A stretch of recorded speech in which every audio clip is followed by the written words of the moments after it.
The Art of War by Sun Tzu, translated by Lionel Giles. Part 1.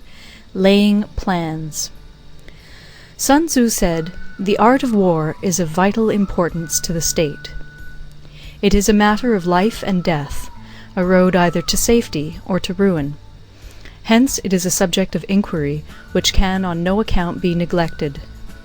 The art of war, then, is governed by 5 constant factors, to be taken into account in one's deliberations when seeking to determine the conditions obtaining in the field. These are 1. The moral law, 2. Heaven, 3. Earth, 4.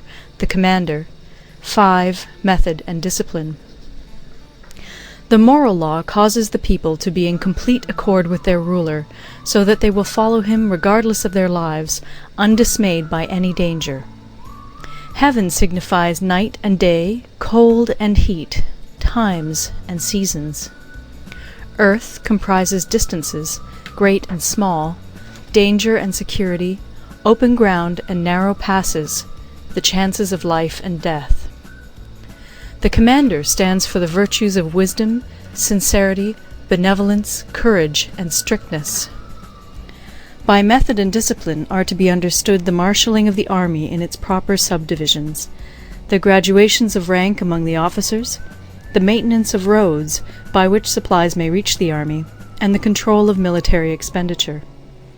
These 5 heads should be familiar to every general. He who knows them will be victorious. He who knows them not will fail. Therefore, in your deliberations, when seeking to determine the military conditions, let them be made the basis of a comparison in this wise. 1. Which of the 2 sovereigns is imbued with the moral law? 2. Which of the 2 generals has most ability?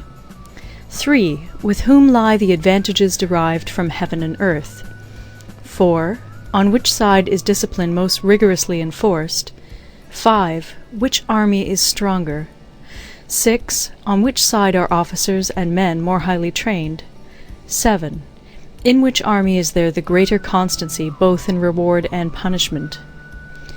By means of these 7 considerations I can forecast victory or defeat.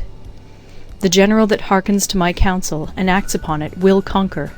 Let such a one be retained in command.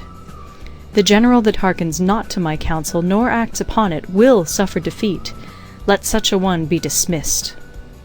While heeding the profit of my counsel, avail yourself also of any helpful circumstances over and beyond the ordinary rules.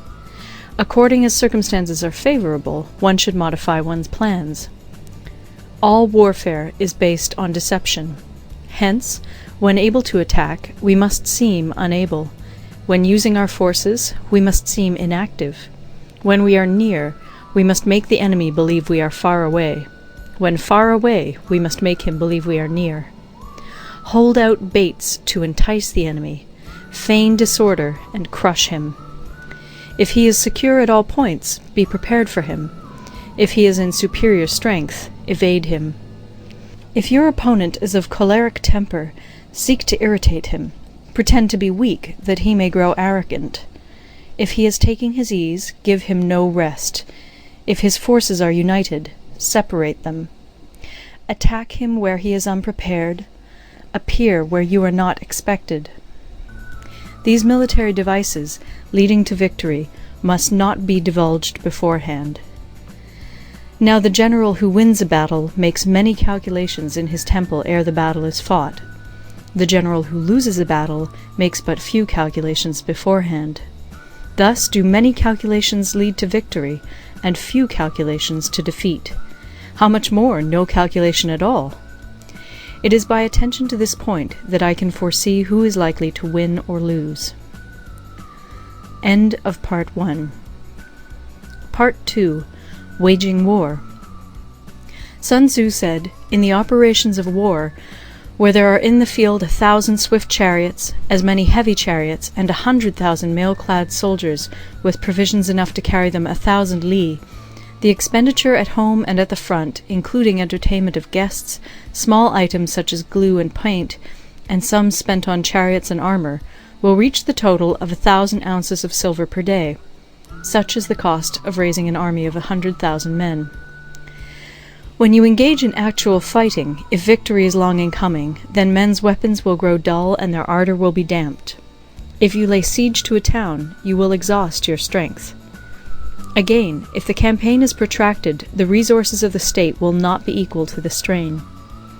Now, when your weapons are dulled, your ardour damped, your strength exhausted, and your treasure spent, other chieftains will spring up to take advantage of your extremity. Then no man, however wise, will be able to avert the consequences that must ensue. Thus, though we have heard of stupid haste in war, cleverness has never been seen associated with long delays.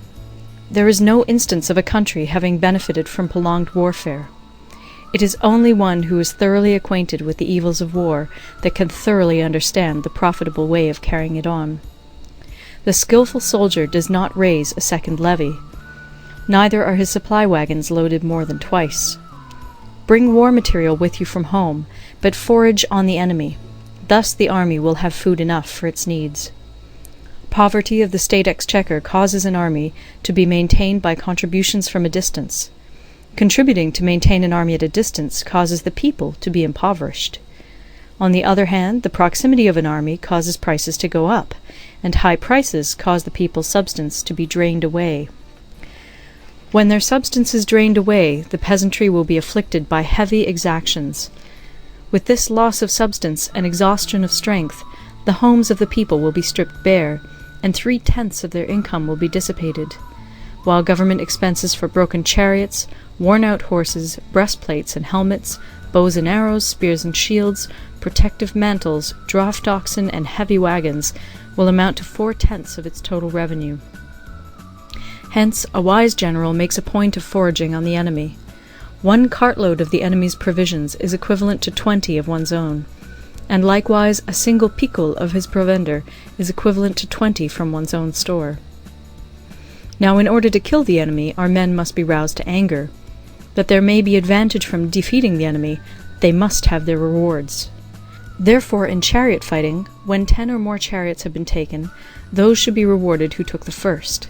Our own flags should be substituted for those of the enemy, and their chariots mingled and used in conjunction with ours. The captured soldiers should be kindly treated and kept. This is called using the conquered foe to augment one's own strength. In war, then, let your great object be victory, not lengthy campaigns. Thus it may be known that the leader of armies is the arbiter of the people's fate, the man on whom it depends whether the nation shall be in peace or in peril. End of Part 2.